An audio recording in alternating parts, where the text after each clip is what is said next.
The story began by revealing that the Ghost Rider had existed for centuries. He served a powerful demon known as Mephistopheles, or simply Mephisto, who had forged him from the fires of hell. Ghost Rider's mission was to hunt down every soul that escaped hell and reclaim the cursed contracts those souls had made with the devil. Among all those contracts, one was more dangerous than the rest. It belonged to the town of San Vanza. If Mephisto ever recovered that contract, he would gain unimaginable power, enough to unleash chaos across the entire world. Fortunately, the Ghost Rider of that era, Carter Slade, knew exactly how dangerous it was. Instead of obeying Mephisto's orders, he betrayed him, escaped with the contract, and hid it somewhere no one could ever find. Even after all these years, the devil had never been able to recover it. The story then jumped back to 1986, where we met Johnny Blaze, a teenage motorcycle stunt performer who traveled with his father, Barton Blaze, performing death-defying carnival shows. Their biggest stunt was jumping through a massive ring of fire. Johnny was hopelessly in love with a girl named Roxanne, who had come to watch the show that day. The moment he spotted her, he lost focus for a split second and nearly crashed his bike, though he managed to recover just in time. After the show, Barton wasn't happy. He warned Johnny that people often made their worst decisions when they acted without thinking, and he knew Johnny's distraction had everything to do with Roxanne. As they repaired their motorcycles together, Barton reminded his son that every choice in life came with consequences. But in the middle of the conversation, Barton was hit by another violent coughing fit. Years of heavy smoking had taken a serious toll on his health. Johnny hated seeing his father like that and constantly threw away his cigarette packs, hoping he'd finally quit. Just then, Roxanne arrived, and Johnny's mood instantly changed. Seeing how happy his son was, Barton smiled and gave Johnny permission to spend some time with her. The two sat beneath a tree where Johnny carved "Johnny loves Roxanne forever" into the trunk. But he quickly noticed she looked upset. When he asked what was wrong, Roxanne admitted that her father was sending her away to live with her mother in the city. He believed Johnny wasn't good enough for her and wanted them separated forever. Johnny refused to accept that. He suggested they run away together the very next day. Roxanne loved the idea, and they promised to meet at the same spot and leave town together. Later that night, Johnny returned home and found his father asleep while looking through old family photo albums. As usual, Johnny quietly took another pack of cigarettes from Barton's hand and tossed it into the trash. But inside the trash can, he discovered something far worse: a medical report. It revealed that Barton had terminal cancer and only had a short time left to live. Completely devastated, Johnny walked into the garage and tried to distract himself by working on his motorcycle. That's when a mysterious stranger appeared. It was Mephisto. He casually told Johnny that he had enjoyed watching his stunt show and joked that he also ran the greatest show in existence. Then he offered Johnny a job. Johnny refused. Mephisto simply smiled and mentioned that he already knew about Barton's cancer. He claimed he could cure Johnny's father completely, but only if Johnny agreed to make a deal. Confused, Johnny asked how that was even possible. Mephisto replied that the details didn't matter. All Johnny needed to know was that by morning, his father would be as healthy as a horse. In exchange, Mephisto wanted Johnny's soul. He handed Johnny a contract and told him to sign it. As Johnny reached for the papers, he accidentally cut his hand, and a drop of his blood landed on the contract. Mephisto grinned. Blood works just as well. The next moment, Johnny suddenly woke up, convinced it had all been nothing more than a strange nightmare. But when he stepped outside, he was shocked. His father looked completely healthy. Barton happily explained that when he woke up that morning, he felt better than ever. Even the doctors couldn't explain it. Every trace of his cancer had disappeared. He believed it was simply a miracle brought on by Johnny's love. Excited, Barton told his son to get ready because they had another stunt show to perform. Johnny couldn't have been happier. Believing everything had worked out, he packed his clothes, ready to run away with Roxanne after the show. When Barton noticed the bags, he became concerned. Johnny explained that he had to leave with Roxanne before her father sent her away forever. At first, Barton argued that running away wasn't the answer, but Johnny insisted he didn't want to waste his life traveling from one carnival to another. He wanted a real future with Roxanne. Realizing his son had already made up his mind, Barton finally gave him the keys to his motorcycle and told him to go. Then Barton headed out alone to perform the final stunt. As he launched through the flaming ring, something went horribly wrong. He lost control in midair and crashed. The injuries were fatal. Johnny rushed to his father's side, completely shattered. As he looked around, he caught sight of Mephisto watching everything from a distance. In that instant, Johnny realized the terrible truth. The devil had kept his promise, but twisted it in the cruelest way possible. Barton had been cured of cancer, only to die in a completely different way. Heartbroken and furious, Johnny jumped onto his motorcycle and sped away, trying to escape everything that had just happened. But Mephisto suddenly appeared directly in his path. Johnny lost control, crashed, and everything went black. When Johnny finally opened his eyes, he found Mephistopheles standing right in front of him. "You killed my father!" Mephistopheles calmly replied. "Our deal was to cure his cancer, and I did exactly that." The contract never promised he would live forever. He then reminded Johnny that their bargain was now complete. From this point on, Johnny belonged to him. Mephistopheles warned him to stay close to the people he loved because one day he would return to collect what he was owed. Until then, he would always be watching. Before disappearing, Mephistopheles infused Johnny with the power of hell itself. Heartbroken, Johnny rode to the tree where Roxanne had been waiting for him. She expected them to run away together, but Johnny never stopped. He simply rode past her, knowing that staying away was the only way to keep her safe from the darkness now tied to his soul. Years passed. Johnny Blaze became one of the biggest stunt stars in the country. Every show featured impossible motorcycle jumps that packed arenas and earned him millions of fans. During one performance, Johnny attempted a massive jump over a long line of trucks. He barely lost control in midair and slammed hard onto the landing ramp. The crowd froze in shock, and his crew rushed over, convinced he was seriously injured. But only moments later, Johnny opened his eyes and stood back up almost unharmed. Thanks to the curse placed on him by Mephistopheles, he survived injuries that should have killed any normal person. Later, Johnny returned home with his best friend Mac. While looking around the house, Mac noticed shelves filled with books about demons, the occult, and supernatural legends. He sighed and said, "Johnny, maybe it's time to settle down, get married, stop risking your life with these crazy stunts before one of them finally kills you." But Johnny ignored the advice. Meanwhile, deep in the desert, Mephistopheles' son, Blackheart, arrived on Earth with one goal: to find the hidden contract of San Vanza, the cursed agreement that would make him powerful enough to rule the world. He casually slaughtered everyone inside a nearby bar before summoning his 3 demonic allies, Gressel, Wallow, and Abagor, each one controlling the powers of earth, water, and air. Blackheart told them that the legendary contract had been hidden somewhere near the San Vanza graveyard, and once they found it, nothing would stand in their way. Just then, Mephistopheles himself appeared. Blackheart smirked. "Your time is over. Mine has just begun. I'll succeed where you failed, and soon this world will belong to me." Mephistopheles answered without fear. "You'll have to get past the ghostwriter first." Blackheart laughed. "You trusted your ghostwriter once and he betrayed you. If you'd trusted me instead, none of this would have happened. First, I'll destroy your ghostwriter, and after that, I'll come for you." The next day, Johnny's newest stunt event was about to begin inside a packed stadium. This time, he was attempting something no one had ever done before: a motorcycle jump over 6 helicopters lined up across a football field. As Johnny stepped outside, reporters surrounded him, hoping for an interview. Mac quickly stepped in. Johnny Blaze doesn't do interviews. But then Johnny noticed one familiar face in the crowd. It was Roxanne, now working as a television news reporter. Seeing her again instantly brought back old memories. Johnny agreed to give her the interview, but instead of answering her questions, he smiled and asked one of his own, "So, did you ever get married?" Roxanne smiled back. "No, not yet." After finishing the interview, she headed toward her news van. Johnny called after her, but she kept walking. A few moments later, Johnny climbed onto his bike for the stunt. When Mac realized Johnny planned to jump over 6 helicopters, he was stunned. "Are you out of your mind? Nobody's ever done this before." Johnny simply smiled. "It was my dad's dream. Today, I'm finally making it happen." He hit the ramp at full speed, soared over all 6 helicopters, and landed perfectly on the other side. The crowd erupted with applause as Johnny set a brand new world record. After the show, he rushed over to tell Roxanne the news, but she was already driving away toward the TV studio. Johnny raced ahead on his motorcycle, stopped her car, and finally convinced her to have dinner with him that night. Later that evening, Roxanne arrived at the Plaza Hotel and waited for Johnny to show up. Johnny was just about to leave for the date when his hands suddenly began burning with intense heat. Then he heard a familiar voice, Mephistopheles. Johnny stepped outside and was shocked to find his father's old motorcycle waiting for him, fully restored, looking brand new. A moment later, Mephistopheles appeared. "What do you want now?" "I've been with you every step of the way," Mephistopheles replied. Johnny looked at him. "All those impossible stunts, all those times I survived, was that because of you?" Mephistopheles shook his head. "No, your success was yours alone. You earned every record through your own talent. But now it's time for you to do something for me." He told Johnny that Blackheart had returned to Earth and ordered him to hunt the demon down and destroy him. Johnny refused and tried to ride away, but he couldn't move. Mephistopheles reminded him of their deal. "Our contract still stands. Find Blackheart and stop him, and I'll return your soul. You'll finally be free." Johnny still refused, but the deal had already bound his soul to Mephistopheles. Without giving Johnny any choice, Mephistopheles forced him to hunt down Blackheart. Johnny's motorcycle suddenly shot forward at an unbelievable speed. As he raced down the highway, the road cracked beneath him, vehicles were thrown aside, and flames erupted everywhere he passed. Meanwhile, Blackheart and his followers arrived at an old train yard that had once been the site of a cemetery. Blackheart approached the night watchman and asked, "There used to be a graveyard here. Where was it moved?" The guard replied, "I don't know. Now leave." Annoyed by the answer, Blackheart instantly killed him. At that moment, Johnny arrived. His entire body suddenly burst into hellfire. Every bone in his body cracked as his flesh burned away, leaving behind nothing but a flaming skeleton. Johnny Blaze had become the Ghost Rider. Blackheart ordered Abigor to destroy him. Abigor wrapped Ghost Rider in heavy chains, trying to trap him, but Ghost Rider simply grabbed the chains and turned them into his own weapon. Before he could strike back, Wallow attacked him from behind and held him in place. Taking advantage of the opening, Gressel slammed a speeding truck straight into Ghost Rider. Blackheart smirked, convinced the spirit of vengeance had finally been destroyed. He was wrong. Ghost Rider walked out of the wreckage without a scratch. With one devastating punch, he launched Gressel across the yard, then whipped his blazing chain around the demon and finished him off once and for all. Gressel's sins had finally caught up with him. Ghost Rider then called his motorcycle to his side. Hellfire consumed the bike, transforming it into a blazing supernatural machine before he rode away into the night. As he sped through the city, he suddenly heard a woman screaming. A mugger was trying to rob her. Ghost Rider stopped instantly. The terrified criminal pulled out a knife and charged at him, but the blade melted the moment it touched Ghost Rider's burning body. Ghost Rider looked him straight in the eyes. "You are guilty. You've spilled the blood of innocent people." He ordered the criminal to look into his eyes. The moment their eyes met, Ghost Rider unleashed the penance stare. The thief was forced to relive every ounce of pain and suffering he had ever caused others. The unbearable guilt consumed him, leaving him completely broken. That was Ghost Rider's greatest power, making the wicked experience the full weight of their own sins. With justice served, Ghost Rider rode away. As dawn approached, the curse faded. Johnny transformed back into his human form, and his blazing motorcycle returned to normal. He found himself lying inside a cemetery, right beside his father's grave. Exhausted, Johnny collapsed. When he finally woke up, he realized he was inside the home of the cemetery's caretaker, the mysterious old man he had seen just before passing out. Johnny walked over to him. The caretaker calmly said, "What you saw last night wasn't a dream. It was real, and it will happen again. You are the Ghost Rider now." As he stitched up Johnny's wounds, he explained the curse. "During the day, you'll live as Johnny Blaze, but whenever darkness rises at night, the spirit of vengeance will take control." Johnny then asked why Mephistopheles had sent him after Blackheart. The caretaker explained that Blackheart and his followers were fallen angels who had been cast out of heaven. They were searching for the contract of San Vanza because it contained the souls of an entire cursed town. Whoever possessed those souls would gain unimaginable power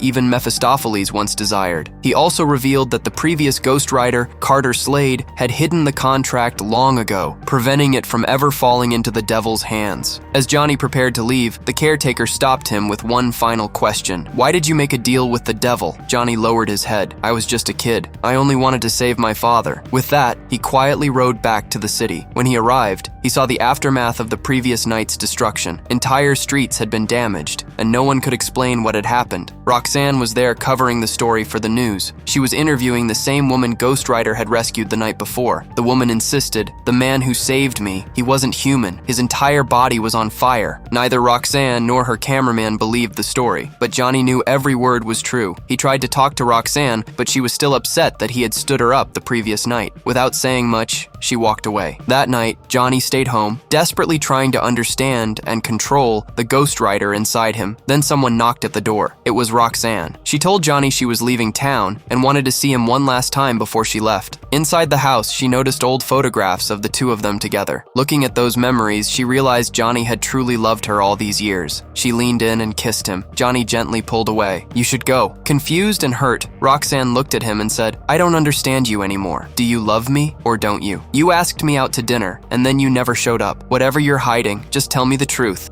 Johnny finally confessed to Roxanne, "I sold my soul to the devil, and now I'm his bounty hunter, the Ghost Rider." He explained that every night, whenever evil was nearby, he transformed into the supernatural spirit. But Roxanne couldn't believe him and assumed he was just making excuses before walking away. Moments later, the police surrounded Johnny's house. After finding his motorcycle's license plate at the previous night's crime scene, they arrested him and questioned him about the murders. Johnny denied everything, so they locked him in a cell with several dangerous criminals. When the inmates attacked him, Johnny transformed into Ghost Rider once again. Within moments, he punished every guilty criminal but spared an innocent teenager locked inside. After giving himself the spiked leather jacket that became his signature look, Ghost Rider melted the cell bars, walked out, and summoned his hell cycle. A police officer tried to stop him, but Ghost Rider spared his life, warning him not to stand in his way again before riding off into the night. Meanwhile, Blackheart killed a priest after failing to learn the location of the contract of San Vanza. Soon, the police cornered Ghost Rider on a bridge, but he shocked everyone by riding his hell cycle across the surface of the water. Blackheart then sent Abigor to stop him. Using wind powers, Abigor knocked Ghost Rider off his bike, but Ghost Rider simply drove his hell cycle straight up the side of a skyscraper, leaving the police speechless. As a helicopter shined its spotlight on him, Ghost Rider wrapped it with his blazing chain and warned the terrified pilot, "Leave before you make me angry." He then threw the helicopter safely away as it quickly retreated. A moment later, Abigor returned. "You should have joined us." Ghost Rider ignored him and attacked. With the power of the wind, Abigor effortlessly dodged every strike. "You can't kill me," he laughed. Ghost Rider responded by spinning his burning chain so fast that it created a massive vortex of hellfire. The fiery tornado consumed Abigor, destroying him completely. After the battle, Ghost Rider climbed back down to the street. Terrified officers immediately opened fire. Roxanne desperately tried to stop them, but no one listened. The bullets had no effect whatsoever. Ghost Rider simply stared at them before riding away into the darkness. Watching from a distance, Blackheart and Wallow realized something important. Roxanne was Johnny Blaze's greatest weakness. By sunrise, Ghost Rider returned to the cemetery and found the caretaker waiting for him. The old man finally revealed the truth about Carter Slade, the Ghost Rider who came before Johnny. Long ago, Slade had been a lawman in Texas. He started as an honest man, but eventually became consumed by greed. After being sentenced to hang for his crimes, he made a deal with Mephistopheles, who saved his life in exchange for his soul. That was how Carter Slade became the Ghost Rider. Later, Mephistopheles ordered him to recover the contract of San Vanza. But when Slade discovered that the contract contained thousands of corrupted souls capable of giving the devil unimaginable power, he betrayed Mephistopheles, stole the contract, and hid it forever. The caretaker looked at Johnny and said, "That's why Blackheart is searching for it now." He then gave Johnny one final warning. If Blackheart can't reach you, he'll go after the people you love. You have to stay away from your family and your friends, or they'll become weapons against you. The moment Johnny heard those words, he realized Roxanne was in terrible danger. Without wasting another second, he rushed into the city to find her before Blackheart did. Meanwhile, Roxanne also went looking for Johnny and stopped by his house. Johnny wasn't there. Instead, she found Mac, who had also been trying to track him down. While they waited, Roxanne started looking through Johnny's collection of books, hoping to find some clue about what he had been hiding. At the same time, Blackheart and Wallow arrived at the cemetery and confronted the caretaker. Blackheart demanded to know where the contract of San Vanza was hidden. The old caretaker refused to answer. Instead, he smiled and said, "You'll fail, just like your father did." Enraged, Blackheart began torturing him for information. Then he noticed fresh motorcycle tracks leading away from the cemetery. Suddenly, he remembered Roxanne. Meanwhile, Johnny tracked down Roxanne's cameraman, Stuart, hoping he knew where she was. Stuart told him that Roxanne had gone looking for Johnny herself. Realizing she was in danger, Johnny rushed home as fast as he could, but he was already too late. Blackheart had reached the house first. He brutally killed Mac and then turned his attention to Roxanne. Just as Blackheart was about to finish her off, Johnny arrived. Seeing Mac's lifeless body filled him with rage, while Roxanne was barely hanging on. Johnny transformed into Ghost Rider and immediately used the penance stare on Blackheart, but nothing happened. Blackheart had no human soul, and Ghost Rider's greatest weapon only worked on souls burdened with sin. Taking advantage of that weakness, Blackheart knocked Ghost Rider to the ground. Then he said, "From now on, you don't work for my father. You work for me. If you want Roxanne to live, bring me the contract of San Vanza. I'll be waiting for you in San Vanza." With Roxanne now his hostage, Blackheart disappeared. Johnny immediately returned to the cemetery and begged the caretaker for the contract. "It's the only way I can save her." The old man refused. Desperate, Johnny grabbed a shovel and started digging through the graves himself. The caretaker stopped him and snapped the shovel handle in half. Hidden inside the handle was the contract of San Vanza. The old man held it tightly and said, "I can't hand this over. If Blackheart or even Mephistopheles gets this contract, the entire world will suffer." Johnny looked him in the eyes. "My soul already belongs to Mephistopheles, but my heart doesn't." The caretaker realized Johnny had never made his deal out of greed or selfishness. He had sacrificed everything only to save his father. That was why Johnny was different. Finally, the old man placed the contract in Johnny's hands. "God is with you. You're the one who's meant to stop Blackheart. We need to leave now.